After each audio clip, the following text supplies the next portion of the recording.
निशुम्भ शुम्भ गर्जनी प्रचण्ड मुण्ड खण्डिनी वने रणे प्रकाशिनी भजामि विन्ध्यवासिनी।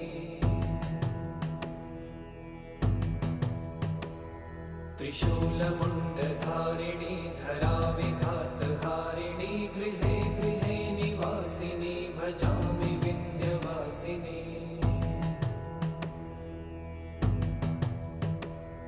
दरिद्र दुःखहारिणी सदा विभूतिकारिणी वियोगशोकहारिणी भजामि विन्ध्यवासिनी।